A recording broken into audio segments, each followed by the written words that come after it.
Okay, hello, welcome to Friday Flow. In today's tutorial, we're gonna shift gears a little bit and we're gonna talk about watercolor. Watercolor is a diverse, wonderful painting medium, but I just want to clarify a few things about the medium itself and what you need to help you paint with watercolor in a way that will feel best supported. So when it comes to watercolor paint, there are many different forms that it can take. It can take the form of, like, say, pucks or pans like these ones, or it can come in a tube, or you can get it in a sort of pencil crayon format or aquarelle pencils. But this essentially, the sort of makeup is the same. It's pure pigment mixed with gum arabic, like as a binder, and sometimes you have synthetic additives, but for the most part, those are the key ingredients.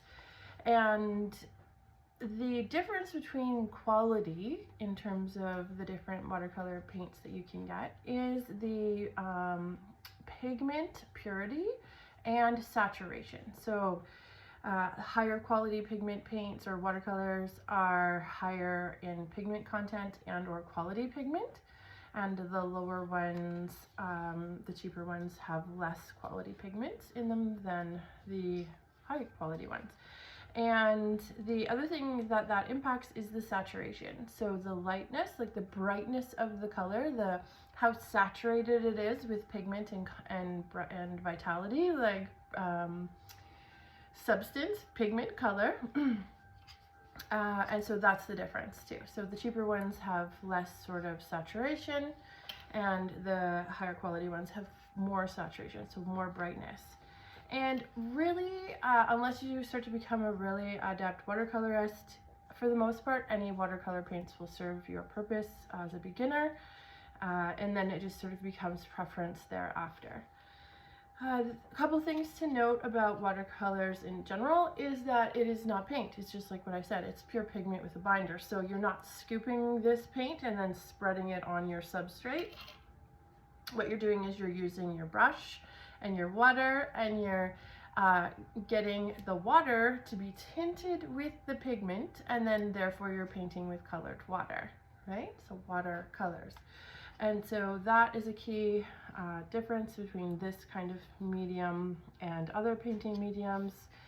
And then the other thing you need to know when you're painting with watercolors, obviously because you're saturating the paper with lots of water, is you need to have a paper that can hold the water content, right? So if you're painting with watercolors, you don't want to use, say, regular printer paper. You want to have something that has a little bit of weight to it. When we describe paper, we talk about its weight, so how heavy it is, how thick it is. And you know, when you're starting off, any kind of watercolor paper will be fine. But when you start to get more advanced or start to find your own preferences, you can find a number of different watercolor paper manufacturers, and they all have you know, sort of like reputations and differences in the cotton quality and the texture itself, which brings me to the next point. So watercolor paper is thick so that it can absorb the water, and then the pigment layer can lay on top. So that thickness is important.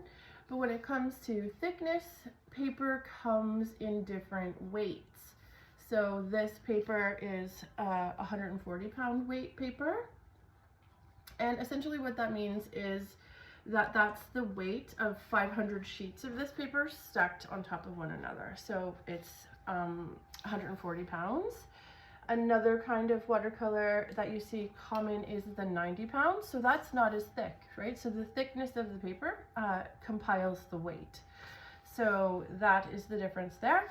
And the other thing you might see is something like this, where this one says cold press and this one says hot press.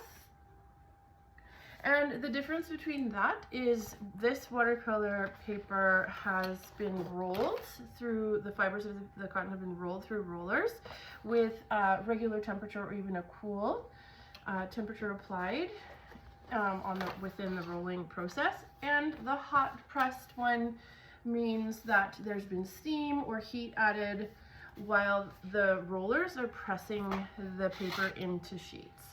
And what the distinction between the two is cold pressed paper has like a texture to it, sort of like a tooth, and it helps to grab the pigment. I find it helps to grab the pigment better and, you know, sort of helps move the watercolor well. Hot pressed paper, because it's been steam rolled essentially, or hot rolled, it's very smooth. So there's no, it's been ironed essentially, so there's no texture to it, no tooth. So the pigment sort of has a free rein to roll, so to move around. So not like here where the tooth sort of has some resistance. This one has free rein to roll, and it takes a long time, I find, to sink in to the hot pressed paper. So hopefully that is a good and quick, easy overview of watercolor and the differences and what it is essentially, and how or why there's different substrates to paint it on and why that is. Okay, hopefully that was helpful. Ciao for now.